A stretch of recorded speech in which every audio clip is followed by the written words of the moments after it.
በጨለማው ሆቴል ውስጥ የጠፉት 7 እንግዶች አስፈሪ የወንጀል ምርመራ ትረካ። ጊዜው በ2017 ነው። በአሜሪካ ኮሎራዶ ግዛት በተራራ መካከል የተሰራ አሮጌ ሆቴል ነበር። ስሙ ብላክ ፒንስ ሆቴል ይባላል። ቦታው በጣም የተረጋጋ ነበር። ጎብኚዎች ይመጡ ነበር፣ እረፍት ያደርጉ ነበር፣ ከዚያ ይመለሱ ነበር። እስከ አንድ ቀን ድረስ 7 እንግዶች በተከታታይ ጠፉ። ምንም የግፍ ምልክት የለም፣ ምንም ጩኸት የለም፣ ምንም ሰውነት የለም። እነሱ እንደ ጭስ ጠፉ። ኤፍቢአይ መርማሪ ጄፍሰን ማርሻል ወደ ቦታው ተልኮ መጣ። ሆቴሉ ውስጥ አንድ አስፈሪ ጸጥታ ነበር። እንደሚያዩ አይኖች ነበሩ። ሆቴሉ 25 ክፍሎች ነበሩት። ግን 7ቱ የጠፉ ሰዎች ሁሉ አንድ ተመሳሳይ ክፍል ነበር የተቀመጡት። ክፍል 306። መርማሪው ክፍሉን ከፈተ። ምንም አይነት ችግር አይታይም። አልጋ፣ መስኮት፣ ጠረጴዛ። ነገር ግን ግድግዳው ላይ በትንሽ ጽሑፍ የተጻፈ ነገር አየ።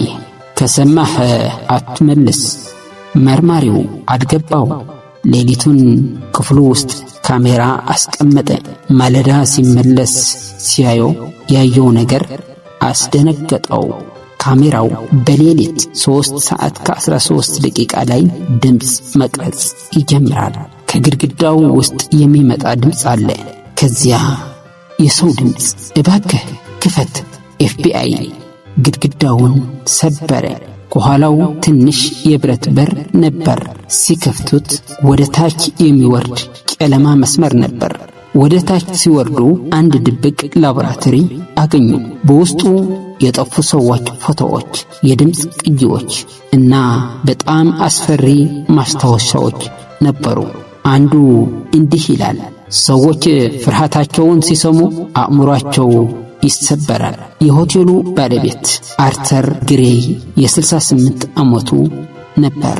በውጭ የተረጋጋ አረጋዊ ሰው ይመስል ነበር፣ ግን በቀድሞ የድምፅ ሙከራ ሳይንቲስት ነበር። 20 ዓመት በፊት በሕገወጥ የሰው ሙከራ ተከሶ ከሥራ ተባረረ። ከዚያ በኋላ ይህን ሆቴል ገዛ። በድብቅ ክፍሎቹ ውስጥ የሰዎችን አእምሮ በድምፅ ለመቆጣጠር ሙከራ ያደርግ ነበር። ኤፍቢአይ ሊይዘው ሲመጣ አርተር ሆቴሉን አልፎ የድምፅ ማሽኖችን አስነሳ። በሙሉ ሕንፃው ውስጥ የሚያስብስ ድምፅ ተሰማ። መርማሪዎች ራሳቸውን ማስተዳደር አቃታቸው። አንዳንዶቹ ራሳቸውን መቱ፣ አንዳንዶቹ ጮኹ። ጄሰን ግን ጆሮውን ዘግቶ ወደ ታች ወረደ። በጨለማው ውስጥ አርተር ቆመ ነበር። አእምሮህን ትሰማዋለህ አለው። ከዚያ ሽጉጥ አወጣ። ተኩስ ተሰማ። ከዚያ ጸጥታ። በመጨረሻ ፖሊስ ወደ ታች ሲደርስ አርተር ሞቶ ተገኘ። ራሱን ተኩሶ ነበር፣ ራሱን ያጠፋ። ጄሰን ግን በሕይወት ነበር። ከታች የታሰሩ 3 ሰዎች ተገኙ። ከ7ቱ የጠፉት 3ቱ በሕይወት ተረፉ፣ 4ቱ ግን አልተገኙም። በመጨረሻም ከጉዳዩ ከ6 ወር በኋላ ጄሰን ማታ ቤቱ ውስጥ እያነበበ ነበር። በቤቱ ግድግዳ ላይ ቀስ ብሎ ድምፅ ተሰማ። ከዚያ የሰው ድምፅ፣ እባክህ ክፈት፣ አርተር ሞቶ ነበር። ታዲያ ድምፁ ማን ነበር?